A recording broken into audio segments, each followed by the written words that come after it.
지금까지 멈춤의 시간, 어떻게 보면 강제적으로 사이 거리를 두고 있고 강제적으로 예배를 드릴 수가 없고, 물론 영상으로 예배를 드리고 나름대로 온라인 시스템이 되어 있는 사람들이나 교회는 나름대로 버팅기고 있지만은, 지금까지 전통적인 개념으로 교회를 짓고 우리가 여러 가지 또 융자를 받고 또 여러 가지 어려움 가운데 속에서도 버팅겨온 사람들은 지금 대책이 없습니다.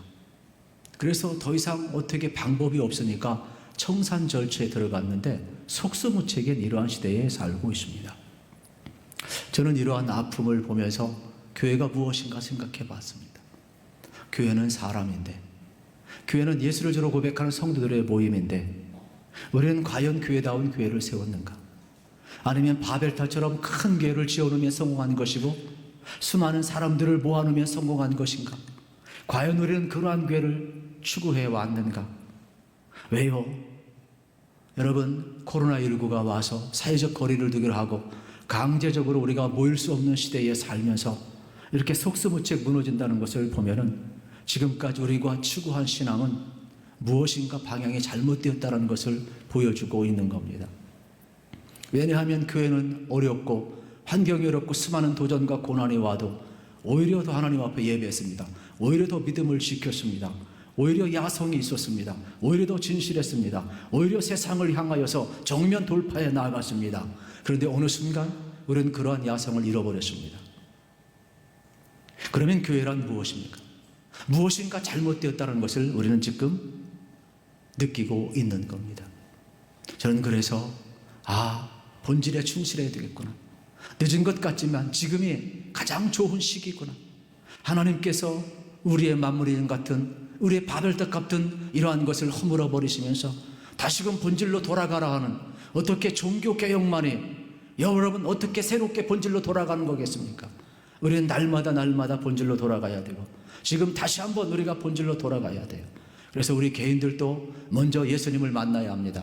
그리고 우리 교회도 마찬가지고 한국교회 강단도 마찬가지입니다. 예수 그리스도의 피 묻은 십자가의 복음이 다시 선포되어야 합니다. 우리가 언제까지 세상 탓하겠습니까? 지금 많은 사람들은 세상을 탓합니다. 환경을 탓합니다. 또 가나안 교회는 200만 명이 넘는다고 이야기를 합니다. 청년들이 교회를 떠나간다고 이야기합니다. 미래 세대들이 점점 축소한다고 이야기를 합니다. 여러분, 세상에 수많은 도전이 어제 오늘 있었던 것 아니지 않습니까? 그런데 어느 때까지 세상 탓만 하겠습니까? 우리는 다시 한번 교회가 무엇인지 되돌아봐야 하고 우리 정체성이 무엇인지 다시 한번 회복할 때가 전 됐다고 생각을 합니다. 비록 아프지만은 오늘의 이 위기를 기회로 삼을 수 있다면 하나님은 우리를 세우고 우리 교회를 세우고 한국교회를 세우고 이 땅에 하나님의 나라를 반드시 다시금 세울 줄로 믿습니다. 그래서 우리 성도님들은 다시 한번 본질로 돌아가는 훈련을 해야만 합니다. 우리가 정말로 예수님을 만났는가? 우리가 정말로 예수의 십자가를 믿고 있는가? 정말로 내가 하나님 앞에서 힘을 빼고 있는가? 내 삶에 예수가 통과하고 있는가? 내 영혼의 십자가가 통과하고 있는가? 내 모든 한복판에 정말로 예수 그리스도의 부활의 능력이 통과하고 있는가? 하나님의 아름다움이 통과하고 있는가? 정말로 우리가 믿음의 사람인가? 정말로 예수 그리스도의 사람인가? 오늘 우리 교회와 한국교회는 주님이 기뻐하시는 그러한 모습으로 지금 나아가고 있는가? 우리는 묻지 않을 수가 없는 거예요. 우리가 단순히 종교 행위를 하기 위하여 이렇게 사는 것이 아닙니다. 세상이 비방하는 것처럼 그러한 것이 교회가 하는 것입니다. 교회는 하나님의 집입니다. 우리는 그리스도인입니다. 우리는 예수를 주로 고백하는 사람들입니다. 우리는 피 묻은 십자가를 믿는 사람들입니다. 우리는 감당할 수 없는, 측량할 수 없는 하나님의 사랑을 받은 사람들입니다. 그래서 그 사랑 때문에 우리가 믿음의 길을 걸어가고 하나님 앞에 나아가며 그 사랑을 세상에 흘려보내기 위하여 우리는 믿음의 길을 걸어가는 것 아니겠습니까? 그렇다면 이제는 우리가 어디서 잘못됐는지 돌아보고 우리부터 회개할 것은 회개하고 다시금 예수의 사람을 세우는 일에, 건강한 교회를 세우는 일에, 우리 그리스도인다운 정체성을 회복하는 일에 우리 모두 다시 한번 일어서야 된다고 생각을 하는 것입니다. 이제는 지금까지 해오던 모든 패턴들은 강제적으로 다 내려놓게 되어 있습니다. 원턴 원치 않던 뉴노멀을, 새로운 표정을 요구하는 시대에 우리는 살고 있습니다. 그렇다면 우리 그리스도인답게 어떻게 이 세상을 살아가야 될 것이냐? 다시 한번 기초부터 세워야 되는 과제를 우리가 떠안고 있습니다. 우리는 기억해야만 합니다. 오늘 주신 이 성전에 대한, 주님의 집에 대한 말씀을 통해서 다시 한번 저는 여러분들에게 이 복음에 대한 도전과 일깨움을 함께 나누고 싶은 것입니다. 스데반은 성전에 대해서 여러 가지 표현을 지금 하면서 설교를 지금 이어가고 있습니다. 그래서 오늘 특별히 본문에 보게 되면은 여러분 증거 장막이라고 표현을 하고 있습니다. 그래서 44절에 장막, 증거 장막으로 표현을 하고 또 46절에 보면 하나님의 처소라고 표현을 합니다. 그리고 47절에 보면 집이라고 표현을 하고 있습니다. 이렇게 증거 장막이든 하나님의 처소이든 집이든 이런 것은 무엇을 의미하느냐? 하나님의 성전의 변천사를 이야기하는 내용이 되겠습니다. 스데반을 통하여서 오늘 우리에게 들려주는 내용을 보게 되면은 44절에 이러한 내용이 있습니다. 광야에서 우리 조상들에게 증거의 장막이 있었으니 이것은 모세에게 말씀하신 이가 명하사 그가 본 그 양식대로 만들게 하신 것이라 그랬습니다. 여러분 광야의 교회를 증거 장막이라고 표현을 하고 있습니다. 하나님께서 모세를 시내산에서 부르셨습니다. 그리고 두 가지를 주셨습니다. 하나님의 백성으로 살아갈 수 있는 십계명을 주셨습니다. 그리고 장막을 지으라고 설계도를 주셨습니다. 십계명은 하나님의 말씀입니다. 그리고 장막은 하나님이 임하는 장소입니다. 그런데 하나님께서는 말씀 붙들고 삶의 기준점을 짚고 살라고 이야기하고 동시에 장막을 쳐서 이곳에서 하나님을 예배하라고 그랬습니다. 이 당시 장막은 이동식 장막입니다. 왜냐하면 가나안 땅까지 이동해 가야 되기 때문에 그렇습니다. 그런데 스데반은 이렇게 광야에서 이 장막을 증거의 장막이라고 표현을 하고 있습니다. 왜 증거의 장막이라고 표현하느냐? 이 장막 안에 하나님으로부터 받은 십계명을 바로 이 언약궤 안에 법궤 안에 놓아 놓았기 때문에 그렇습니다. 그래서 장막 맨 안쪽 지성소 안쪽에 이렇게 언약궤를 놓아뒀기 때문에 증거의 장막이라고 표현을 하는 내용이 되겠습니다. 스데반은 이러한 증거 장막을 통하여서 우리에게 여러분 무엇을 전해주고 있는 줄 아십니까? 이 장막은 희막이라고도 표현합니다. 장막이라도 표현합니다. 하나님의 처소라고도 표현합니다. 주님의 집이라고도 표현합니다. 이건 뭐냐? 하나님의 집이라는 것. 하나님이 이곳에 임하겠다라는 것. 하나님이 하나님의 백성들을 만나겠다라는 것입니다. 그래서 이 장막에서 하나님이 당신을 계시하시고 이스라엘 백성들로 나오게 하여서 예배하게 하시고 이스라엘 백성이 하나님의 백성임을 알게 하는 정체성을 회복시켜주는 것이 뭐냐? 장막이라 이 말이에요. 성전은 어떠한 곳이냐? 하나님이 임하는 곳이. 성전은 하나님의 부름받은 성도가 하나님을 만나는 곳이에요. 이곳에서 하나님을 알아가는 곳이고 이곳에서 내가 누구인지를 아는 정체성이 회복되는 교회가 되어야 하는 겁니다. 오늘 교회도 마찬가지입니다. 단순히 예배당의 교회가 아닙니다. 부름받은 여러분들이 하나님의 전에 와서 하나님을 만나야 합니다. 하나님을 알아가야 합니다. 그리고 자기의 정체성이 명확해야 합니다. 나는 하나님의 부름받은 하나님의 백성이고 하나님의 은혜를 받은 자이고 그렇기 때문에 우리는 하나님을 예배하는 자, 그 은혜를 받아서 세상의 은혜를 흘려보내는 그리스도인다운 삶을 살기 위하여 우리가 주의 전에 온다는 것을 명확히 알아야 된다는 사실입니다. 이것이 무너져 내려오기 때문에 오늘 이러한 말도 안 되는 세상 앞에서 우리의 공동체가 우리의 삶이 와르르르 무너지는 모습, 지금은 우리가 아니지만은 언젠간 우리일지도 모른다는 두려움 속에 우리는 서 있음을 발견하게 되는 것입니다. 이러한 장막을 통하여서 하나님은 만나주셨고 자기를 계시하셨고 이스라엘 정체성을 회복시켜 주었는데 어느 때까지 이 일을 진행을 했느냐? 오늘 성경 45절에 보면 이렇게 표현을 합니다. 다윗 때까지 표현했는데 우리 조상들이 그것을 받아 하나님이 그들 앞에서 쫓아내신 이방인의 땅을 점령할 때 여호수아와 함께 가지고 들어가서 다윗 때까지 이르니라 그랬습니다. 여러분 장막 생활을 다윗 왕 때까지 했다를 가나안에 들어가고 이스라엘 왕정 사이를 세우고 하나님께서 복을 주시는 그때까지도 이러한 장막이 계속 지속되었다. 이러한 말씀이 되겠습니다. 그런데 문제는 이스라엘 백성들이 항상 절기가 되면 이 장막에서 하나님 앞에 나아가 예배를 드렸습니다. 그러니까 이스라엘 백성들은 철저히 하나님의 집에 나아가는 훈련되어 있습니다. 그리고 남자들은 1년에 3번씩 어느 곳에 아무리 멀리 흩어져 살더라도 성지순례 가는 것처럼 반드시 3대 절기는 예루살렘에 와서 하나님 앞에 절기를 지키도록 훈련을 했어요. 지금 이스라엘이 초막절 기간입니다. 일주일 동안 텐트를 치고 장막 생활을 하는 거예요. 지금이 바로 그러한 기간이 되겠습니다. 그런데 하나님께서 이렇게 성소를 지켜 해서 왜 그들 모이도록 하고 이곳에서 만나주고 예배하게 했느냐? 그 마음이 특별히 레위기 26장 11절 12절에서 이렇게 표현되어 있습니다. 내가 내 성막을 너희 중에 세우려니 내 마음이 너희를 싫어하지 아니할 것이며 나는 너희 중에 행하여 너희의 하나님이 되고 너희는 내 백성이 될 것이니라. 여러분, 내 마음을 주의 전에 두겠다는 것, 그리고 주의 전에 나오는 너희를 싫어하지 않겠다는, 나는 너희의 하나님이 되고 너희는 내 백성이 될 것이라는 언약을 맺고 있는 장면을 보게 되는 거예요. 하나님의 마음이 주의 전에 있대. 이곳에서 당신이 하나님됨을 보이겠대요. 그리고 부름받은 백성이 하나님의 백성임을 확인시켜 주겠대요. 그러기 위해서 장막을 지었다라고 말씀하고 있음을 보게 되는 것입니다. 이스라엘 백성이 가나안 땅에 정착한 후에 여러분, 하나님의 사람 다윗은 하나님의 집을 얼마나 짓고 싶었는지 나단 선지자에게 자기의 마음을 표현하는 장면을 사무엘하 7장 2절에서 표현할 수가 있습니다. 왕이 선지자 나단에게 이르되 볼지어다 나는 백향목궁에 살거늘. 누가요? 다윗이. 왕이니까 13년 동안 어떻게 보면 궁정을 짓고 성공했으니까 왕 중에 왕 아닙니까? 12지파를 다 통일했지 않습니까?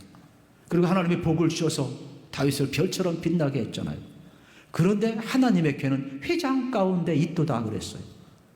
여러분, 이게 무슨 얘기예요? 천막은요 텐트를 치지만은 그 위에는 비, 바람, 또 햇볕을 가리기 위해서 해달 같은, 알겠습니까? 짐승의 가죽들을 벗겨서 그 위에다가 덮었어요.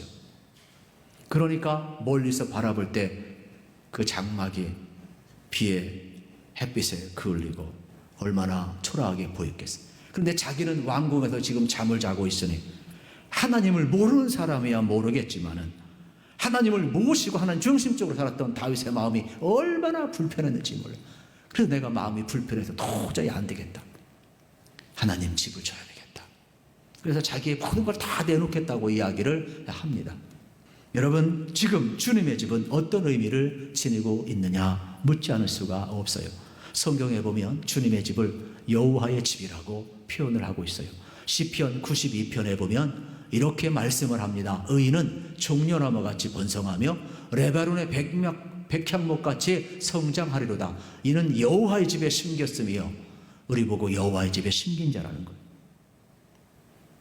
우리 하나님이 뜰 안에 번성하리로다. 하나님이 뜰 안에서 번성할 자가 우리라는 거예요. 그러면서 그는 늙어도 여전히 결실하고 진액이 풍족하고 빛이 청정하니 여호와의 정직하심과 나의 바위 되심과 그에게는 불의가 없음이 선포되리로다 말씀하고 있어요.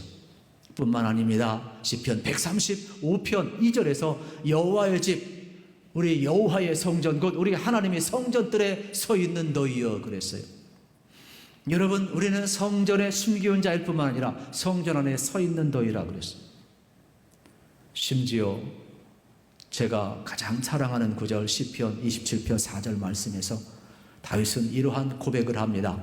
내가 여호와께 바라는 한 가지, 그것을 구하리니 곧 내가 내 평생의 여호와의 집에 살면서 여호와의 아름다움을 바라보며 그의 성전에서 사모하는 그것이라 그랬어요. 다윗이 여러분, 하나님의 전에 거하며 하나님의 아름다움을 사모하며 특별히 하나님의 성전을 사모하는 예배자의 모습을 우리에게 보여주고 있습니다. 우리 은혜 받을 때 하나님의 전에 거했었잖아요.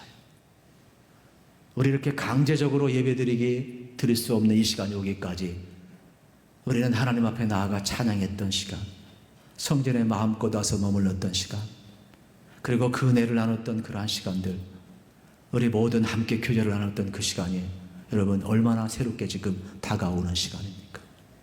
저는 어릴 때부터 이 말씀을 붙들고 살았기 때문에 제가 지금도 여호와의 집에서 어쩌면 이 목회자의 길을 걷는지도 모르겠습니다. 저는 남은 생에도 내 평생의 소원이 있다면 내가 여호와의 집에 거하며 여호와의 아름다움을 사모하며 여호와의 전을 사랑하며 하나님을 예배하며 살다가 하나님 주신 그 은혜를 흘려보내고 사는 것이 내 평생의 소원뿐입니다. 여러분, 우리가 주의 전에서 무엇을 얻을 원하십니까? 다윗은 하나님의 전에서 이것을 얻고 있다는 사실이 되겠습니다. 그렇습니다. 다윗 때는 아직 성전이 건축되어 있지 않았습니다. 그는 성막에서 하나님 앞에 예배하며 이러한 아름다움을 보았습니다. 내가 죽어야 될 그 자리에 양과 짐승이 죽습니다. 내가 흘려야 될 그 자리에 양의 피를 대신에 흘립니다. 그때 그들은 하나님의 아름다운 공의를 보았습니다. 죄는 무서운 것이구나. 그리고 그것을 태워서 불살라올 때, 향연이 하나님 나라 올라갈 때 하나님께서 우리를 받으시고 용서하시는 것을 경험을 했습니다. 오늘 교회도 마찬가지입니다. 교회에 와서 우리는 무엇을 경험해야 합니까? 우리는 어린 양 되신 예수 그리스도를 경험해야 합니다. 영적인 체험이 있어야 합니다. 하나밖에 없는 아들을 누가 내어줄 수 있단 말입니까? 예배는 날마다 어린 양 되신 예수 그리스도께서 십자가에서 자신을 내어주시고 내가 주어야 될 그 자리에서 주님이 대신 죽어주시고 우리를 죄 없다 하시며 죄값을 지불하시는 하나님의 공의를 만나는 시간이 예배의 시간이고, 나를 용서하시고 나를 받아주시고 나를 덮어주시는 그 사랑 앞에 우리가 응답하는 것이 예배가 되어야 되는 것입니다. 스데반은 지도자들의 중심에 하나님이 계시지 않고 성전에 종속시키려는 이들의 그릇된 사상을 지적하고 있는 내용이 되겠습니다. 문제는 성전 자체에 있는 것이 아니라 그들의 태도에 있다는 겁니다. 성전은 건물이든 여러분 우리의 마음이든 아름다운 것이 하나님이 계시니까, 그러나 우리의 자세가 하나님을 존중히 여겨야 되지, 그걸 우상화시켜서는 안 된다는 것입니다. 절대화시켜서는 안 된다는 것입니다. 스데반은 오늘 49절 50절에서 이렇게 설교를 하고 있습니다. 같이 한번 읽겠습니다. 주께서 이르시되 하늘은 나의 보좌요 땅은 나의 발등상이니 너희가 나를 위하여 무슨 집을 짓겠으며 나의 안식할 처소가 어디냐, 이 모든 것이 다 내 손으로 지은 것이 아니냐 함과 같으니라. 스데반이 뭐라고 이야기합니까? 하나님은 성전 안에 가둘 수는 없어요. 성전은 하나님의 집이지만 하늘은 하나님의 보좌, 의자에 불과한 거예요. 땅은 하나님의 발등상, 발을 딛는 곳에 불과한 곳이에요. 그러므로 하나님은 성전에도 계시지만 밖에도 계신 것입니다. 이러한 설교를 하는 것.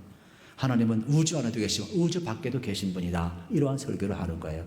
우리가 정말로 하나님을 섬기고 크신 하나님을 우리가 온전히 섬겨야 됩니다. 이러한 설교를 지금 스데반이 하고 있는 거예요. 왜요? 스데반을 향해서 유대 종교 지도자들이 신성 모독죄를 걸었잖아. 성전 모독죄를 걷어버렸잖아요. 진짜 성전은 예수님이신데 성전에서 예수님 전한다고 스데반을 돌로 쳐 죽이려고 하고 있잖아요. 그러니까 얼마나 종교화가 무서운가를 여러분 알으셔야 돼요. 스데반은 담대하게 목숨을 내어놓고 성전의 주인 되신 예수를 전하고 있는 거예요.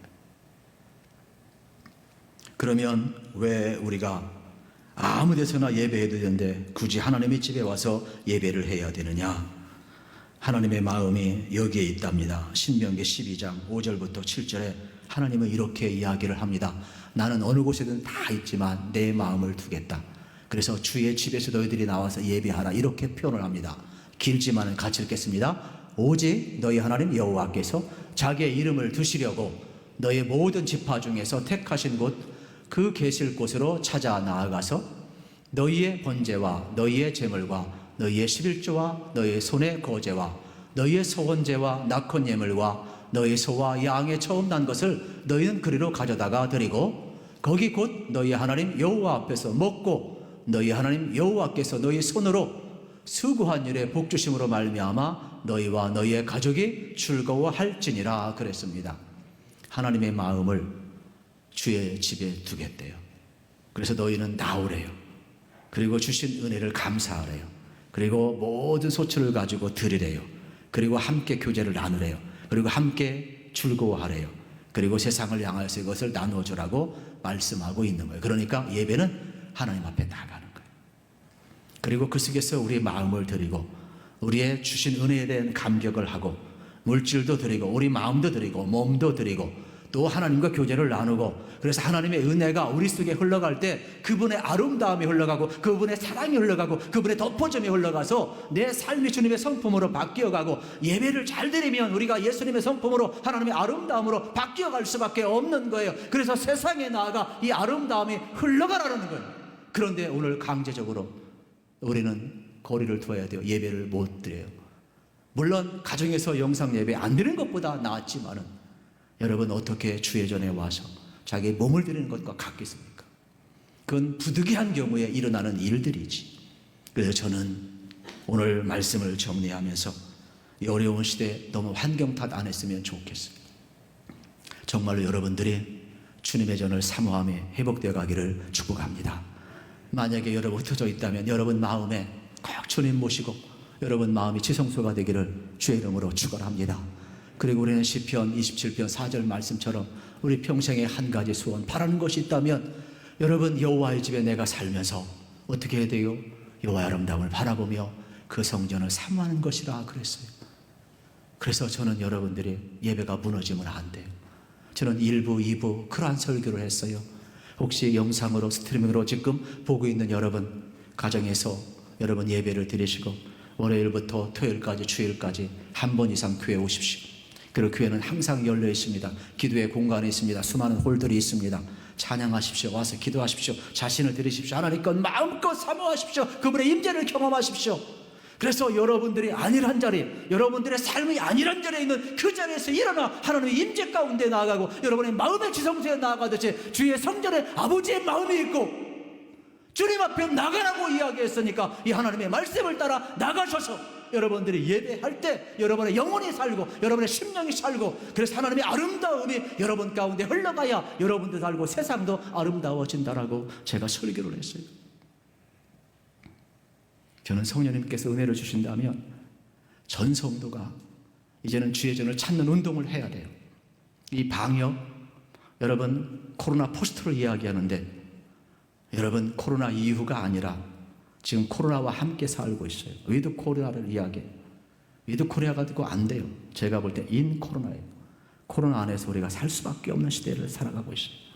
그렇다면 오늘 이 시대에 여러분들이 어떻게 해야 되겠어요?